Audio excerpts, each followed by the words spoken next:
in the character department. Then again, Jim could have ruined me for all normal dogs. I told you I'd take you to Paris to see Amélie and Cécile just as soon as I know... The words trailed off to an awkward stop.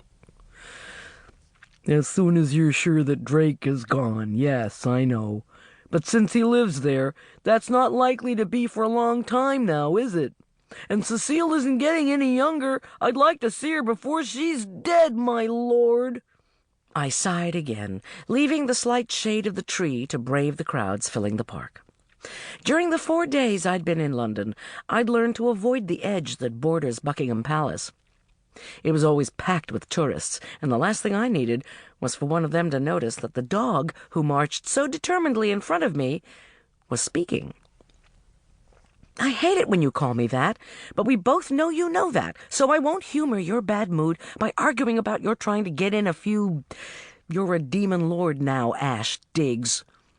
And since you've apparently forgotten, I'll remind you that Drake also has homes in Hungary and the Cayman Islands, and probably a couple other places that never came up during our short time together.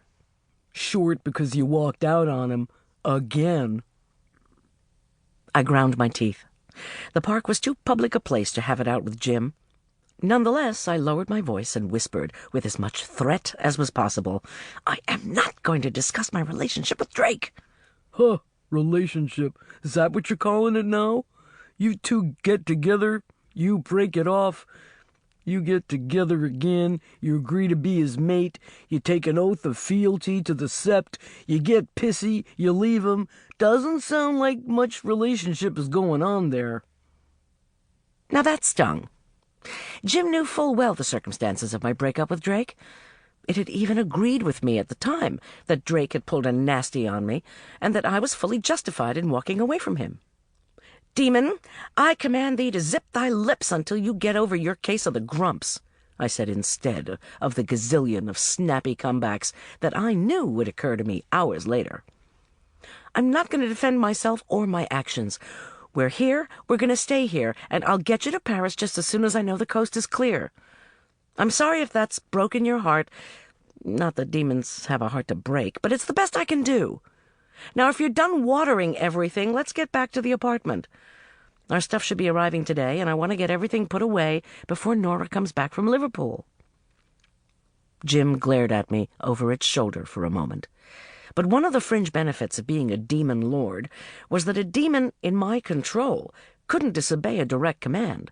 So we had a silent trip as we headed back to the 3-room apartment that Nora had inherited from an elderly relative.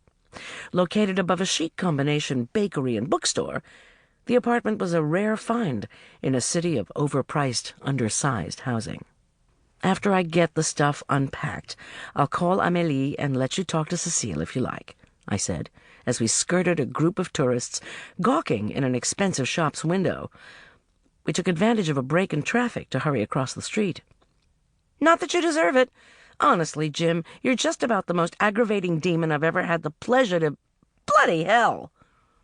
I jerked Jim back as a black taxi ignored the laws regarding pedestrians in a crosswalk and screeched to a halt just millimeters away from my demon. That sounded very English. You are adapting well, yes? The oaths that I was about to crack over the idiot driver's head dried up on my lips as I peered through the window at the man behind the wheel. His voice was smooth, thick with a French accent, and very familiar. What? Who?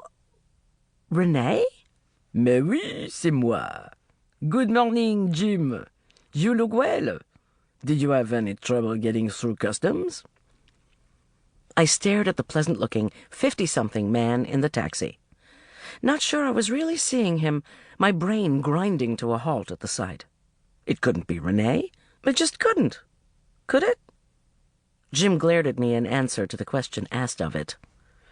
Ah, Renee said, tipping his head to the side as he blithely ignored the honking of horns from the car stopped behind him. She has ordered you to silence, eh? Renee, what in the Abaddon are you doing here? I asked, finally able to kickstart my brain into functioning.